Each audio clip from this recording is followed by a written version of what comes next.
아버지가 지난달에 돌아가셨다. 나도 이거 적용받는 거냐. 법이 통과되고 나서 25년 1월 1일 이후에 돌아가신 분들에 한해서 적용이 되는 겁니다. 만약 이게 법이 통과된다 그러면 세금이 좀 많이 줄어들기는 해요. 제가 봐도 이제는 상속세에 대해서 고민을 많이 하진 않겠구나. 신고에 대한 고민이나 고통이 좀 사라질 것이다 라고 말씀드릴 것 같은데, 외부인 여러분 반갑습니다. 매일경제신문 부동산부 이석희 기자입니다. 정부가 지난주에 세법 개정안을 발표를 했죠. 그 중에서도 이제 상속증여세 아주 크게 바뀌었습니다. 과연 어떻게 어떤 부분이 바뀌는 건지, 또 실제로 내셔야 하는 분들 입장에서는 어떻게 준비를 하시면 좋을지 전문가분 모셔보고 여러분들과 한번 얘기 나눠보려고 합니다. 옆에 이장원 세무사님 모셨습니다. 네, 반갑습니다. 매브리TV 여러분. 저는 필명 이제 두꺼비 세무사를 쓰고 있는 이장원 세무사라고 합니다. 저는 이제 상속 증여 양도 위주로 많이 하고 있고요. 부동산 관련된 자산 관리 많이 하고 있다 보니까 개정에 대해서 사실 지금 엄청나게 문의도 많이 받고 있고, 저 나름대로 이제 좀 연구한 것들에 대해서 좀 말씀을 드려서 도움을 좀 드리도록 하겠습니다. 귀한 시간 내주셔서 아닙니다. 예. 지난번에 이제 저희 채널에 한번 출연해 주셨을 때 반응이 너무 뜨거웠었어가지고 제가 또 한번 모시게 됐는데, 자, 그래서 정부가 어쨌든 세법을 이렇게 바꾸겠다라고 발표를 했어요. 세무사님이 지난번에 나오셨을 때 이제 화제가 됐던 게 서울에 이제 집 한 채만 있어도 무조건 상속세를 준비해야 된다는 사실. 이것 때문에 많은 분들이 정말 분노,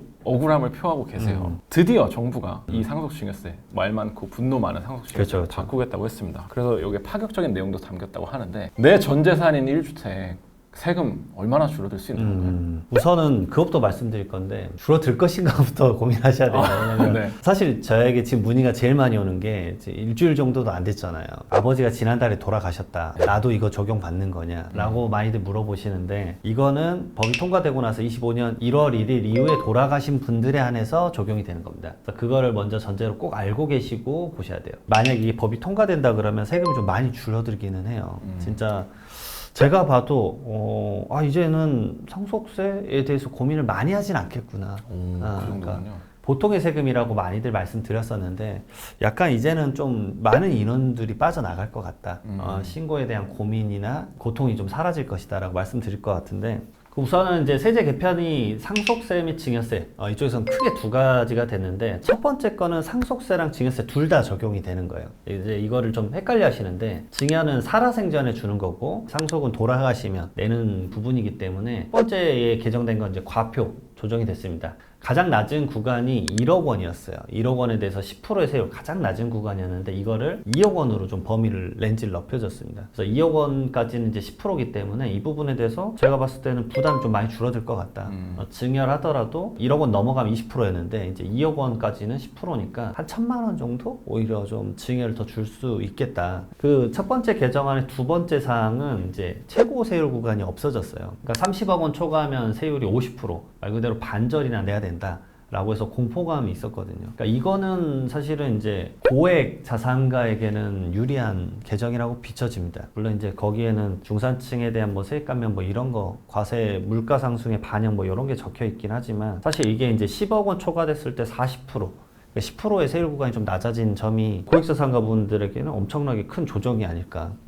두 번째로 큰 개정이 이제 자녀공제 금액 5억 원으로 확대죠. 말 그대로 이제 일괄공제 5억 원만 적용했었는데, 기초공제 2억 원 플러스 자녀가 기존에는 5천만 원이었는데 이게 5억 원으로 확 늘어나니까 엄청나게 이제 대폭 상향됐다라고 볼 수 있습니다.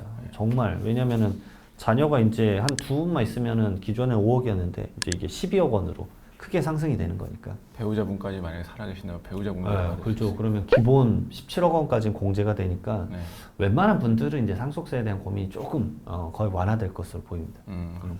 물론 이게 통과된다는 맞습니다. 전제하에 말씀드리는 거죠. 간단하게 좀 말씀드리면, 방금 기자님이 말씀 주신 그 평균 매매 가격으로 그냥 시뮬레이션 한번 해보면 한 12억 원 정도가 최근에 뭐 KB 시세 뭐 이런 게 맞아요. 나오더라고요. 네. 그러면 이제 배우자분 없고 자녀 한 분이다라고 가정을 하면, 그러면 자녀 공제로 이 일괄 공제 5억 원을 넘기려면 자녀가 7분 이상이어야 되거든요. 5천만 원씩 7분에서 3억 5천. 저도 진짜 상속세를 진짜 많이 했는데 7분 넘어가신 분은 사실 많진 않아요.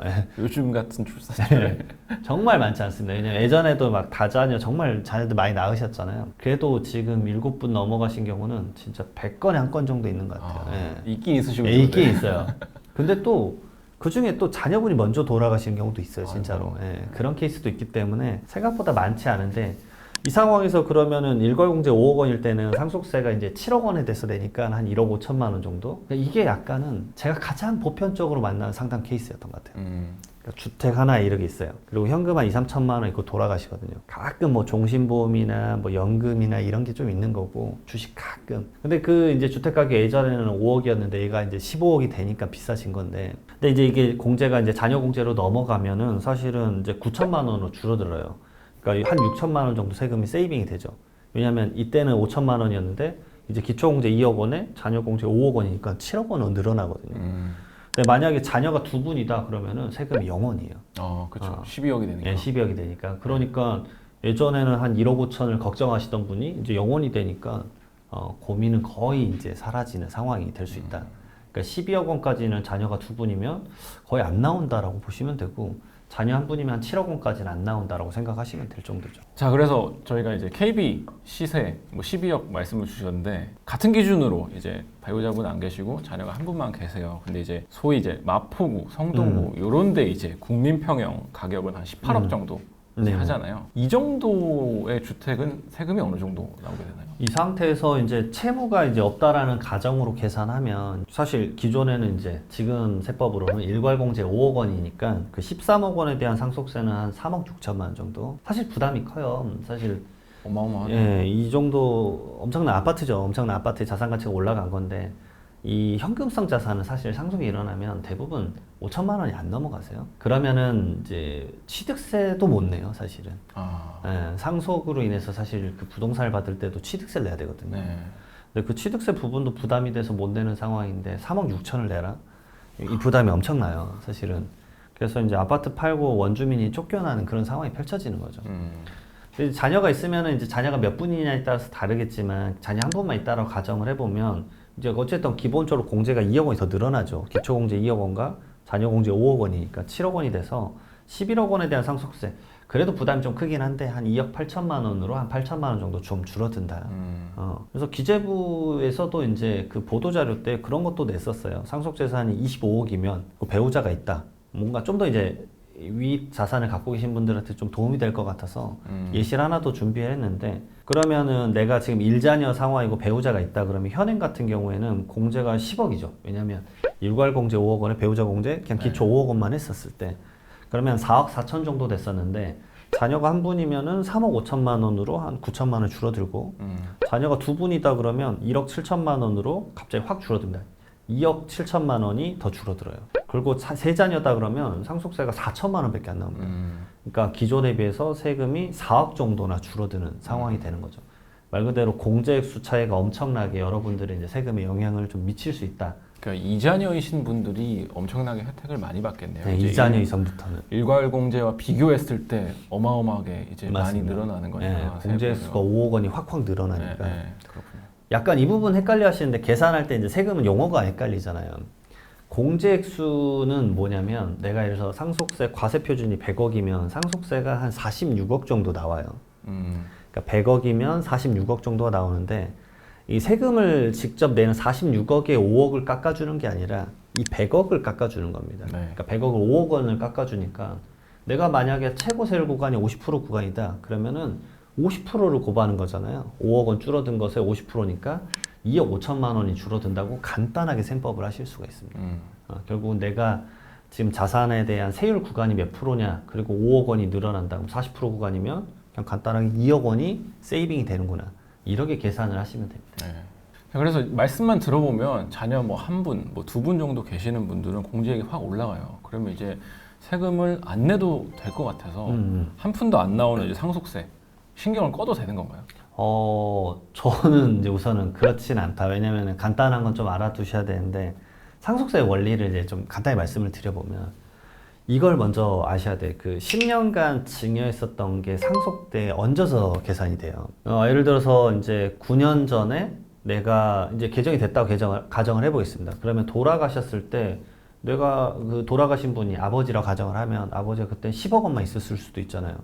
그러면 자녀가 두 분이다? 그럼 공제액수가 12억 원이니까 나 상속세 이제 신경 안 써도 된다 라고 아실 수 있는데, 전혀 그렇지 않은 게 아니라 아버지한테 내가 9년 전에 이미 돌아가시기 9년 전에 증여를 받은 거예요. 근데 증여를 가정을 해볼게. 아주 극단적인 수치로 그냥 이제 뭐 자녀가 세 분인데 각각 10억 원씩 받았다고 해보겠습니다. 그러면은 액수가 이 30억이 얹어서 계산돼요. 그러니까 30억 증여했던 거 플러스 돌아가신 날에 10억 원 있었으니까 40억 원으로 계산이 돼요. 그러면은 여러분들은 아무리 자녀가 좀 많더라도 40억 원까지 공제가 적용되지 않는 상황이니까 상속세를 내셔야 돼요. 그러니까 예전에 증여세로 보면은 10억씩 받은 것에 대해서 냈었다. 맞습니다. 낸 것에 대해서 계산을 해가지고 차익분을 다시 빼게 되어 있어요. 그러니까 그 부분을 계산을 한번 해봐야 된다. 그래서 그런 부분들이 있기 때문에 10년 내 내가 증여받은 게 얼마인지 확인을 먼저 해봐야 되고 두 번째로 추정 상속재산이라는 게 있어요. 추정 상속재산. 네, 좀 어려운 표현인데 간단합니다. 돌아가시기 전에 1년 내 2억 원, 2년 내 5억 원에 돈을 막 인출한 금액이 있다고 가정을 해볼게요. 그러면 이게 어디로 간지 알 수가 없잖아요. 근데 대부분 이제 상속인에게 가는 경우가 많아요. 물론 이제 저는 이제 실무하면서 특이한 경우가 많았습니다. 이제 이상한 종교에 빠지셔가지고 막 종교에 막 기부하고 뭐 어떤 거 사는데 막 몇천만 원 쓰시고 10만이한테 몇천만 원 쓰고 막 이런 경우도 있는데 현금으로. 네. 그 현금의 출처를 사실 알 수가 없기 때문에 과세관청에서는 방금 말씀드렸던 1년 내 2억, 2년 내 5억 원이 넘어가면 납세자가 소명을 해야 돼요. 근데 소명을 못하면 뭐 2억 원과 80% 중에 작은 금액을 빼주고 나머지 금액을 뭐 이렇게 얹어요. 2억 원과 20%입니다. 2억 원과 20%의 금액 중에서 소명 안 되는 금액을 상속재산에 얹어버려요. 그렇군요. 그러니까 돌아가신 날은 10억이었는데 2년간 돈 뺀 게 뭐 예를 들어서 뭐 아까 말했던 대로 극단적으로 30억 원이다. 그러면 이걸 소명을 해야 되는 거예요. 안 그러면 얹어서 계산이 될 수 있기 때문에 그러니까 이런 상속세 원리에 대해서 이것에 대해서 지금 말씀드린 건 개정되지 않기 때문에 무작정 이제 돌아가신 날 얼마 없네. 나는 괜찮네 라고 생각하지 마셔라. 그다음에 이제 두 번째로는 오히려 저는 이제 이 문의가 엄청 많을 것 같아요. 상속세 신고를 해야 이제 양도세를 줄일 수가 있다. 근데 양도소득세라는 거는 내가 미래 부동산을 외부에 팔 때 내는 세금이잖아요. 근데 이제 무슨 말이냐, 상속세랑 양도세랑 무슨 연관이 있냐라고 할 수 있는데 이 상속세는 결국은 아버지 세대에서 뭐 자녀 세대로 이전이 되는 거거든요. 부에 이전이 되는 건데 예를 들어서 아버지가 돌아가셨다 그러면 아버지는 끝이에요. 이제 엑시트가 된 거지만 자녀는 스타트입니다. 그 재산을 받고 나서 자녀가 그걸 받고 미래에 팔 때 이 차익분에 대해서 양도세를 내는 건데 처음에 상속받을 때 뭐 자녀가 세 분이어서 뭐 예를 들어서 아까 비슷한 아파트 가액을 말해보면 자녀 세 분이면 이제 17억 원까지 세금이 안 나오잖아요. 근데 아파트가 그냥 15억 원이었다. 그러면 어차피 나는 세금 안 내는데? 라고 생각을 하실 수 있겠지만 그 가액을 오히려 높여란 말이에요. 가액을 높이라는 건 공제받을 수 있는 가액을 높이라는 거. 공제받을 수 있는 게 제가 좀 다시 말씀을 드려볼게요. 내가 공제액수가 20억이라고 가정을 해볼게요. 그러면 부동산이 15억 원인 거예요. 그러면은 이 부동산이 15억 원이라는 거는 여러분들이 예를 들어서 대부분 이렇게 알고 계실 거예요. 앞동에서 나랑 똑같은 아파트가 15억에 팔렸다. 아니면 뭐 기준 시가가 15억이다. 뭐 상가 부동산이야 토지는 그럴 수 있으니까. 그러면은 차익이 많이 나잖아요. 아직 공제액수 5억 원이 더 남았잖아요. 저는 그러면 이제 이렇게 말씀드릴 것 같아요. 감정평가를 해라. 감정평가를 해서 얘를 20억 원까지 올리는 거예요. 그게 가능한가요? 감정평가를 하게 되면 내가 알고 있었던 부동산 가격보다는 10-20%가 플렉시블하게 변경이 돼요. 그렇군요. 그러니까 어차피 나는 20억 원까지는 올려도 상속세가 0원이잖아요. 어차피 저는 내는 세금이 0원이에요. 근데 왜 올리냐? 미래 얘를 20억 원에 판다 그러면 똑같이 20억 원이니까 양도세가 0원이 나오거든요. 근데 아무 생각 없이 그냥 신고 안 하고 나는 이제 신경 안 써도 된다. 그러면은 과세관청이 이제 결정을 내려요. 그럼 너는 이게 15억 원인 것 같아. 15억 원으로 확정을 지어버리거든요. 그러면은 아무 생각 없이 있다가 미래 부동산 팔 때 그때는 이제 세무사님을 찾아가겠죠. 그러면 선생님 그 취득가액 얼마세요? 몰라요. 상속받아서 모르는데요. 그러면은 세무서에서 그 결정한 내역이 있을 겁니다. 라고 해서 보면 15억이요. 그러면은 5억 원에 대해서 세금을 내야 되는데 이 정도면 양도세가 한 1억 8천 나오거든요.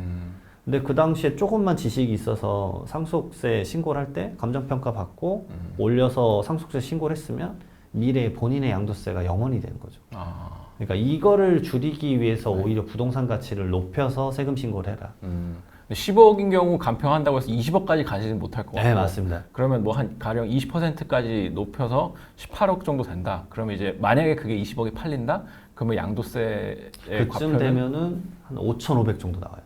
그러니까 2억의 세금을 맞습니다. 예. 내는 거기 때문에. 예, 그러니까 어찌됐든 1억 8천보다는 5,500이면 훨씬 더 미래 세금을 줄일 수 있으니까. 네. 근데 감정평가 비용이 얼마 되지 않아요. 이 정도면 한 200에서 한 400만 원 정도. 그러니까 본인 지식이 있고 없고의 차이가 이때 극명하게 드러날 수도 그런 있겠다. 거는 뭐 감정평가 법인에 그냥 맡기면 해서 주는 네, 거예요. 맞습니다. 네. 감정평가 법인에 맡기고 그 가액으로 상속세 신고를 하기만 하면 돼요. 신고를 근데 안 하시면 안 돼요. 신고를 해서 신고서에 반영이 돼야 과세관청에서도 그게 적절한지 여부를 판단해가지고 결정을 내려주는 거죠. 말 그대로 이제 공제액수를 활용해야 된다. 어차피 철철 넘친다고 그걸 안 쓰고 있으면 오히려 그게 미래 여러분들에게는 손실로 간다. 그걸 알아두셔야 됩니다. 이건 굉장히 꿀팁 같은 내용이네요. 필요한 전혀 정보. 생각지도 못했던 내용인데 그렇게 활용할 수도 있군요.